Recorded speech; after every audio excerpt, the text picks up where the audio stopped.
Assalamualaikum warahmatullahi wabarakatuh. Kembali lagi bersama Bang Bet yang selalu menceritakan kisah-kisah mistis dan tragedi yang pernah terjadi sambil menggambar sebuah ilustrasi. Beberapa waktu lalu, Bang Bet telah menceritakan suatu tragedi berdarah yang melibatkan dukun, pemuka agama, dan sosok misterius ninja. Dan masih di Banyuwangi, kali ini Bang Bet akan sedikit mundur dari tahun 1998, yaitu kembali ke tahun 1987. Saat Banyuwangi dilanda kepanikan hebat karena mengamuknya seorang pria dari dusun Banjarsari. Waktu itu adalah sebuah hari yang akan dikenang selamanya oleh seorang petugas RSUD Blambangan, yaitu Suherman. Kejadian itu bahkan menjadi pengalaman kerja yang paling tidak akan bisa dilupakan sepanjang karirnya. Sekitar pukul 8 pagi, bapak dua anak ini sudah bersiap menunggu proses operasi di ruangan operasinya. Rencananya, bersama dengan kru yang lainnya, di ruangan itu, ia akan melakukan tindakan operasi terhadap seorang pasien. Kru medis rumah sakit pun sudah bersiap di ruangan. Pembiusan pun sudah dilakukan kepada pasien yang menandakan tindakan pembedahan segera bisa dilaksanakan. Namun tiba-tiba, pesawat telepon di ruangan operasi berdering nyaring. Suherman langsung bergegas menerima panggilan telepon itu. Tak lama, percakapan lewat sambungan alat komunikasi itu berakhir. Telepon yang kemudian diketahui dari UGD itu meminta seluruh kru operasi untuk pergi bergeser ke UGD. Ternyata, ada situasi yang benar-benar gawat darurat, yang hingga membuat operasi terpaksa dibatalkan. Padahal, pasien sudah dibius dan masuk ruangan, tapi akhirnya harus ditunda, karena kepala UGD meminta kami untuk membantu tindakan medis di sana, ucap Suherman. Kala itu, RSUD Blambangan kedatangan sangat banyak korban dengan luka menganga di sekujur tubuh mereka. Saking banyaknya korban, beberapa pasien pun terpaksa harus rela tergolek di lantai ruangan dengan alas seadanya. Ada yang datang menggunakan sepeda motor. Bahkan beberapa di antaranya, korban datang secara rombongan dengan menggunakan kendaraan bak terbuka. Pasien terus datang secara bergelombang saat itu. Ada korban yang masih anak-anak, hingga lelaki yang sudah lanjut usia. Dikatakan, mereka semua adalah korban pembacokan oleh seorang pria bernama Wirjo.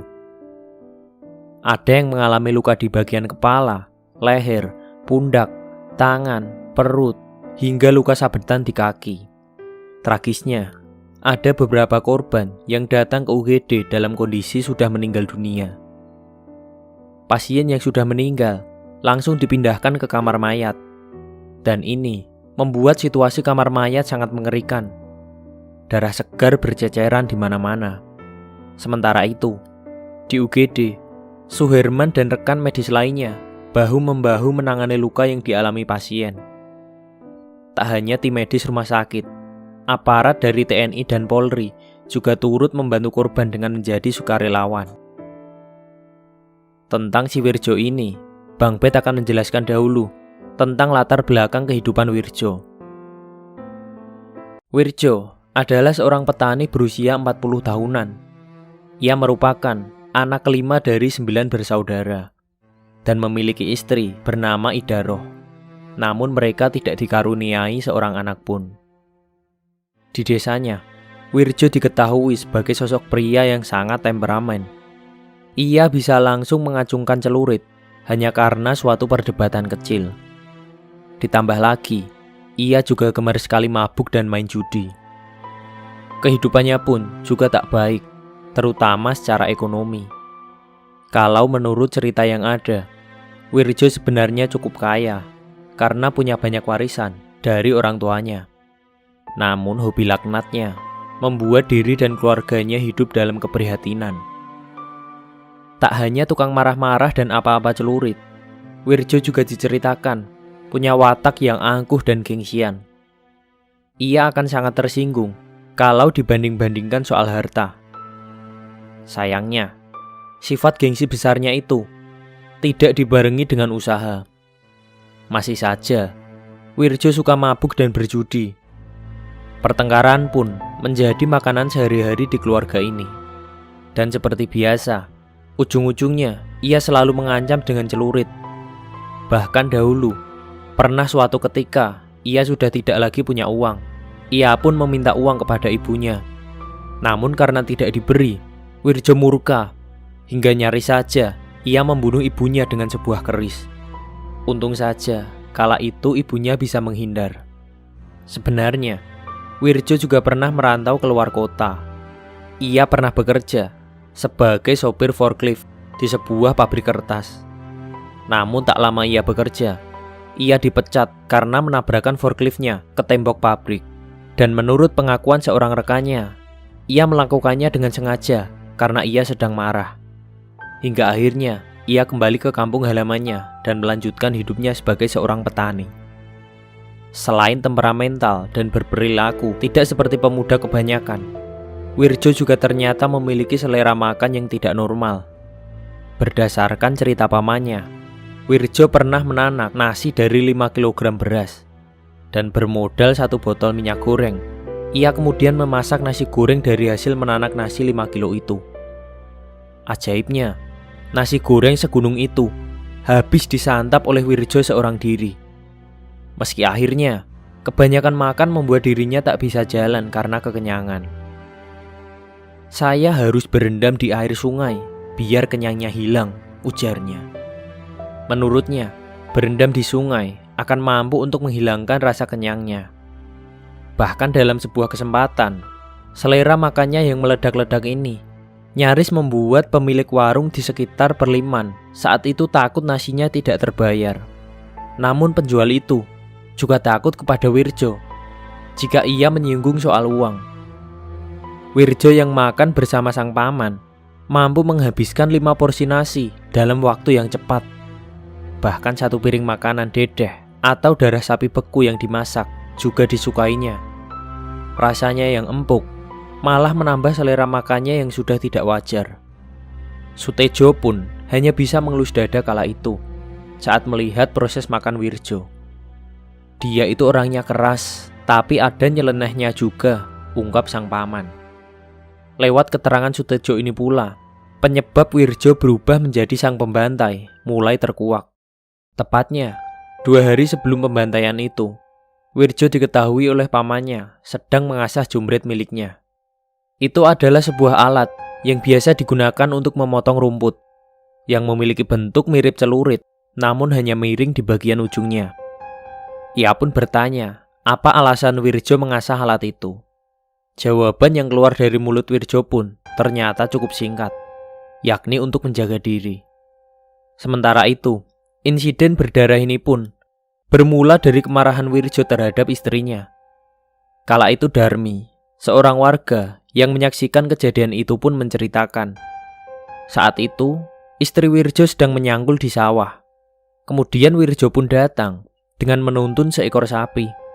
Wirjo saat itu meminta sang istri untuk bergeser agar tidak tertabrak oleh sapi yang sedang dibawanya.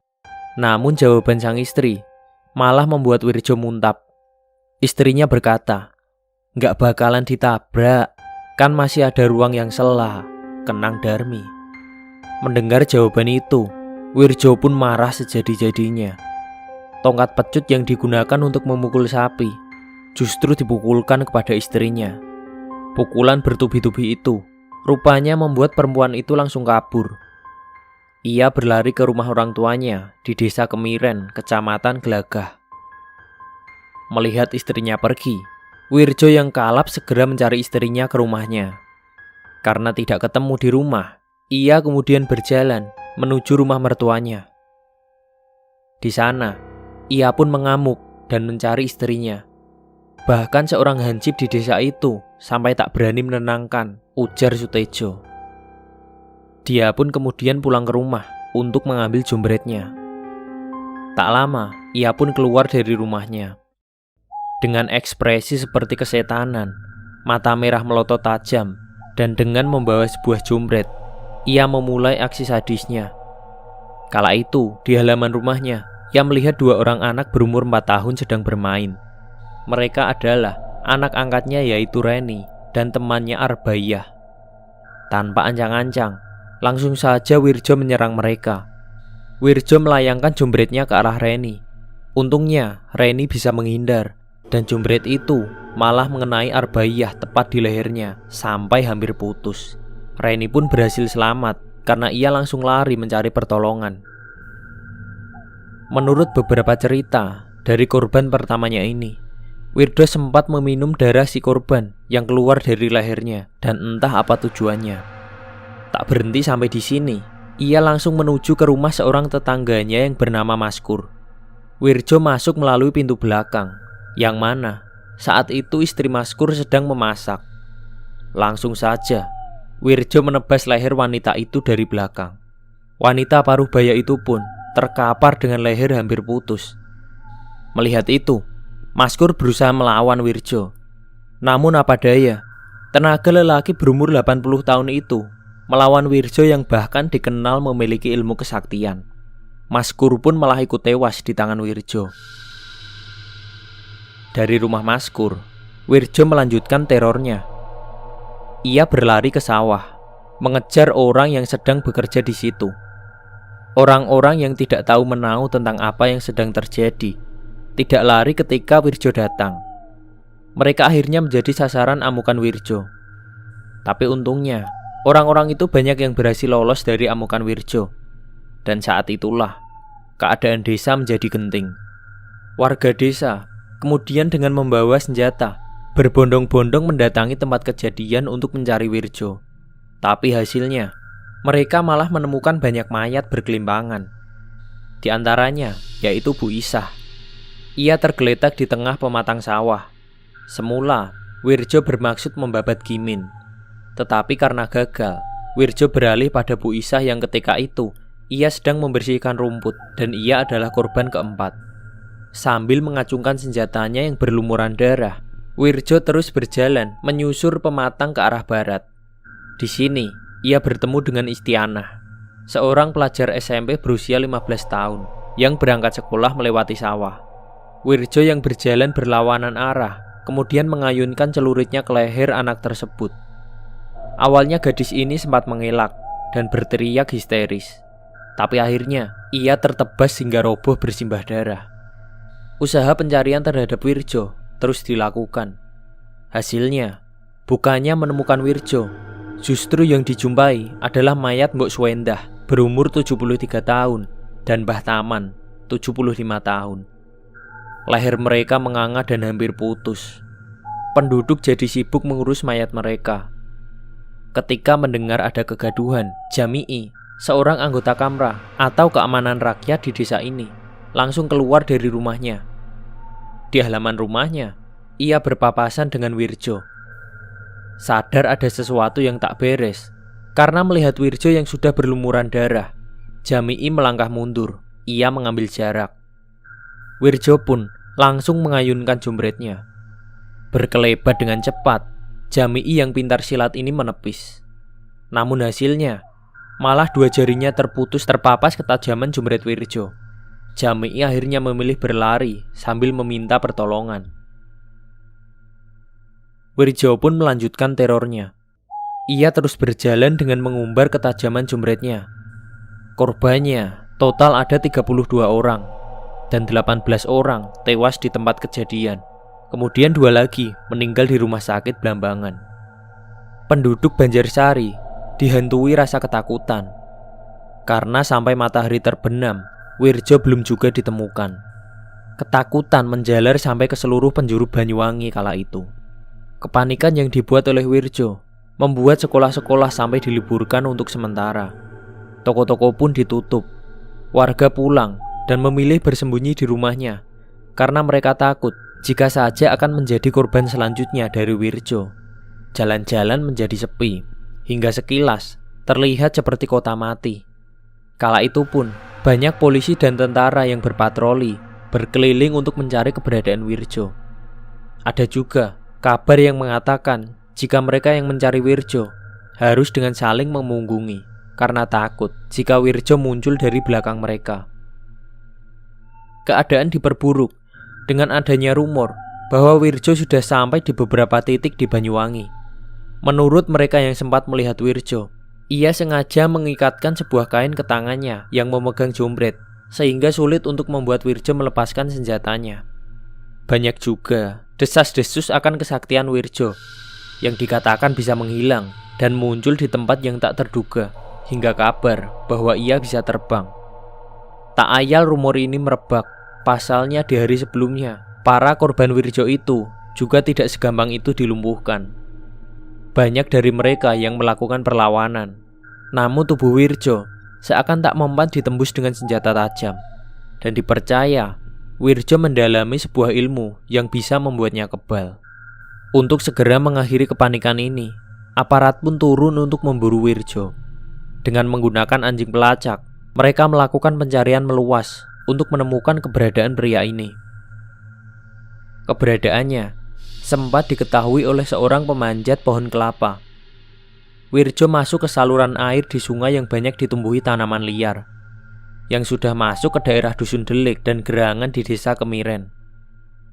Perburuan cukup lama dilakukan, hingga akhirnya pria ini pun berhasil ditemukan. Wirjo ditemukan dalam keadaan tewas karena menggantung diri dengan ikat pinggangnya di sebuah akar pohon. Ia mengenakan sebuah celana pendek dan tanpa menggunakan baju, dan kakinya pun terendam di aliran sungai. Kabar kematian Wirjo pun menyebar luas ke seluruh penjuru Banyuwangi. Warga pun menyambutnya dengan kelegaan luar biasa. Namun ada juga yang malah takut, mengingat Wirjo katanya tak gampang mati. Beberapa waktu lalu sempat dipertegas oleh sang paman bahwa Wirjo sedang mempelajari sebuah ilmu kesaktian. Namun karena tidak adanya seorang guru, akhirnya malah ia sendiri yang kalah dengan ilmunya. Karena tidak bisa mengendalikan ilmu itu, sehingga berimbas kepada kejiwaan Wirjo. Ia juga dikabarkan berpuasa selama 40 hari sebelum melakukan pembantaian keji itu. Misteri ini tentu tak bisa dipastikan kebenarannya, tapi banyak warga Banjarsari yang mempercayai hal tersebut. Sekian cerita yang bisa Bang Bet ceritakan. Semoga video-video yang Bang Bet buat bisa menambah pengetahuan atau hanya menjadi sebatas hiburan untuk teman-teman semua. Silahkan tulis di kolom komentar jika ada kritik, saran, atau info yang belum Bang Bet sampaikan. Serta like jika kalian suka dengan video ini, dan subscribe untuk mengetahui update video Bang Bet selanjutnya. Wassalamualaikum warahmatullahi wabarakatuh.